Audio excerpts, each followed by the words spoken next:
When I'm consulting with B2B clients, I often find that their number one frustration is the need for higher quality leads.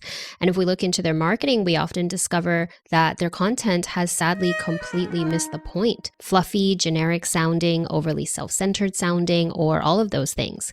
And if we look into their operations, we often also find there's a disconnect between their sales and their marketing team, which leads to more bad marketing content that doesn't convert. So in today's video, I'm going to take you through 3 must-do B2B marketing strategies, particularly relevant in 2024, that's going to level up your content for higher quality leads. I'm going to take you through examples and also actions so you can get started right away.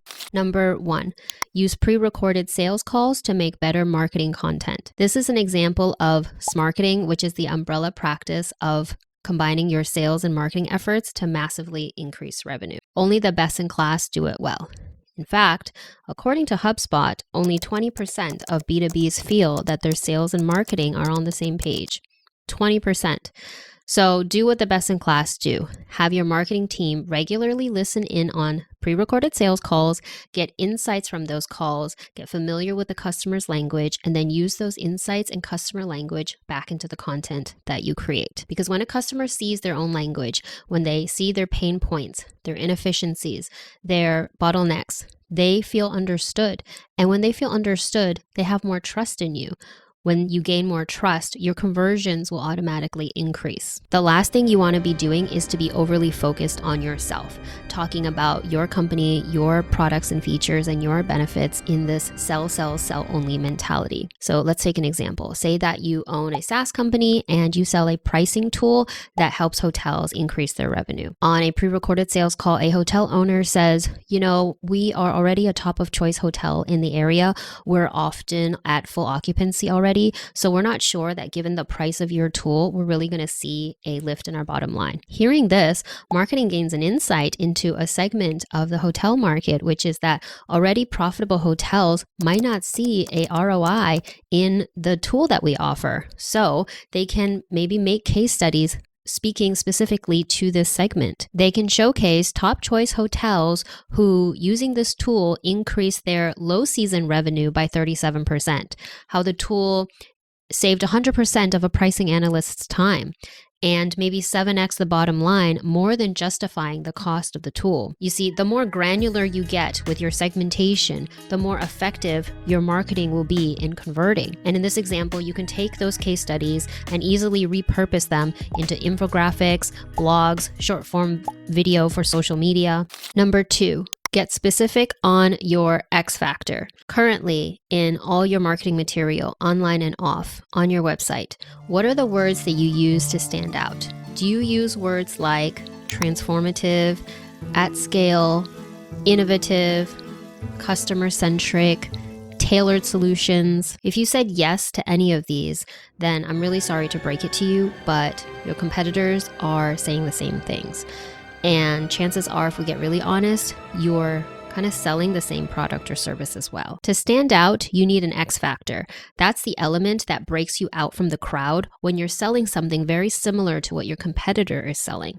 Those who are able to hone in on their X factor, or you could call it their secret sauce, their competitive edge, they're able to gain a larger share of the market.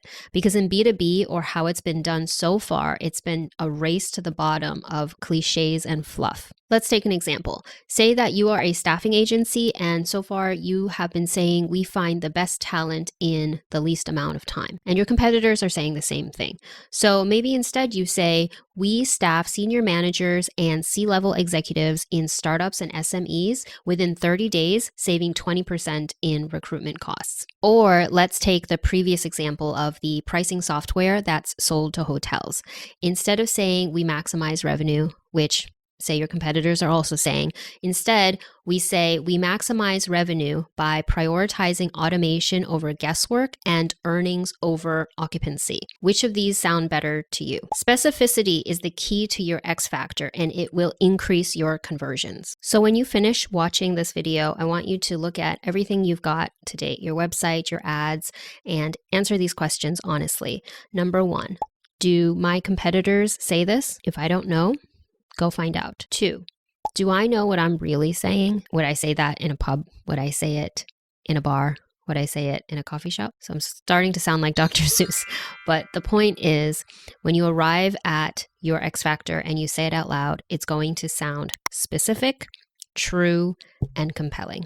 Number 3, let your customers self-serve.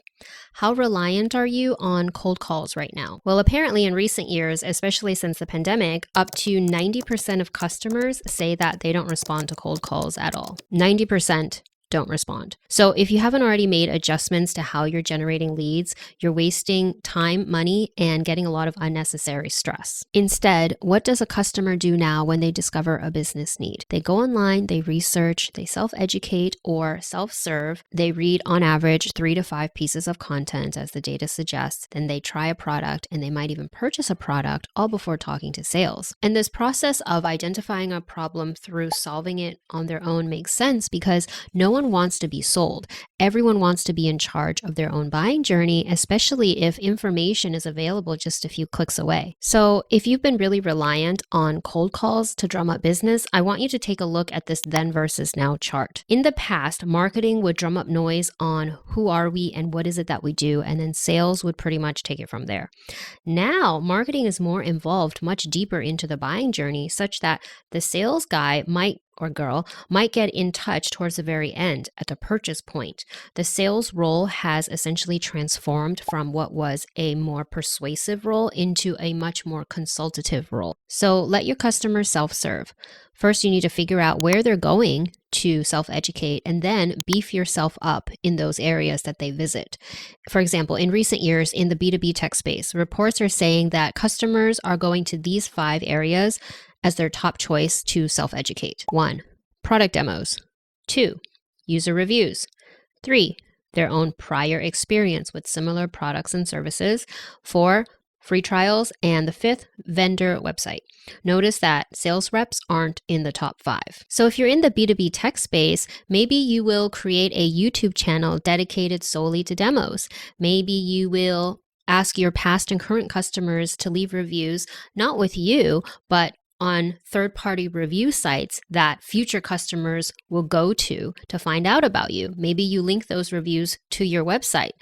So instead of allocating the usual budget to cold calls and making sure you hammer out hundreds of dials a day, maybe instead you allocate your budget respectively to the 5 areas that your customers prefer to self-educate. So thanks so much for sticking with me to the end.